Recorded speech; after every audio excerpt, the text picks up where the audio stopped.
À l'approche des élections, comment se profilent les différents candidats européens? Focus dans ce reportage sur les candidats libéraux du parti ALD. Voici le portrait des principales têtes de liste libérales, notamment le Belge Guy Verhofstadt et la Danoise Margrethe Vestager. À 6 mois des élections européennes, une guerre d'affiches oppose Guy Verhofstadt au Premier ministre hongrois.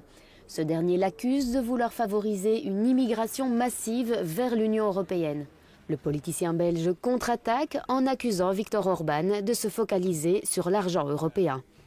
Le leader du groupe des libéraux au Parlement européen considère que la lutte contre le populisme représente une bataille majeure pour l'avenir. Lors d'un congrès électoral, Verhofstadt s'est également engagé à détrôner les traditionnelles forces centristes.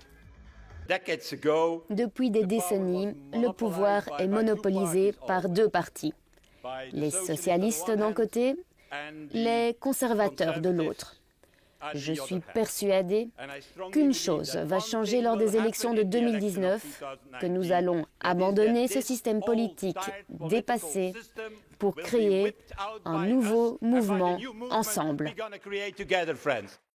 Parmi les 28 États membres, seulement 6 ont un gouvernement libéral. La taille du groupe pourrait changer si les négociations en cours avec le parti En Marche du président français Emmanuel Macron aboutissent à la création d'une nouvelle famille politique progressiste. Il est demandé à Macron de lancer un renouveau européen pour faire face aux menaces populistes.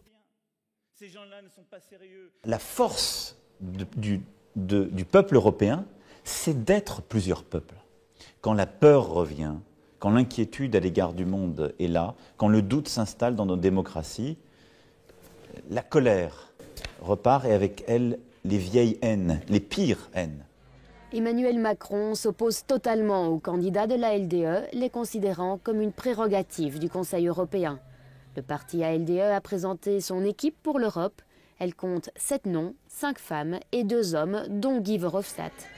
Margrethe Vestager est vue comme la principale candidate pour diriger la Commission européenne, où elle détient actuellement le portefeuille de la concurrence. Nous proposons des solutions concrètes et des normes ambitieuses pour protéger nos frontières, notre planète et notre liberté. Nous avons la responsabilité de garantir une Europe durable et inclusive où nous nous sentons en sécurité. Les accords commerciaux équitables et durables sont au cœur des préoccupations libérales, notamment en termes de normes environnementales et des normes de travail. Le parti veut sécuriser les frontières et les ouvrir aux migrations. Des migrations considérées comme un moteur pour une Europe multiculturelle. Même après le Brexit, les libéraux veulent non seulement plus d'intégration en Europe, mais ils défendent également un futur élargissement à de nouveaux membres. Et dans la suite du programme, l'Allemagne pointée du doigt pour sa politique d'expulsion des réfugiés.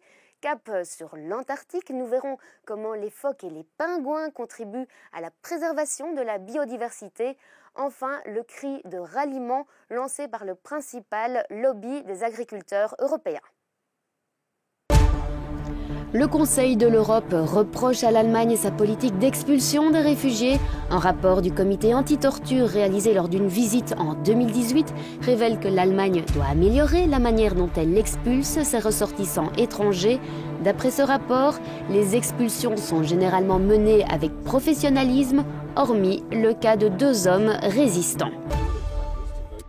C'est une bonne nouvelle pour le climat. Les pingouins et les phoques contribuent à préserver la biodiversité en Antarctique. Ces animaux fertilisent le sol avec leurs excréments, ce qui crée des conditions de vie favorables aux insectes et aux acariens. L'azote produit par les pingouins et les phoques s'étend bien au-delà de leur zone d'habitat. C'est ce qui ressort d'une étude effectuée par des zoologistes néerlandais. Le principal lobby des agriculteurs européens lance un cri de ralliement pour les élections européennes.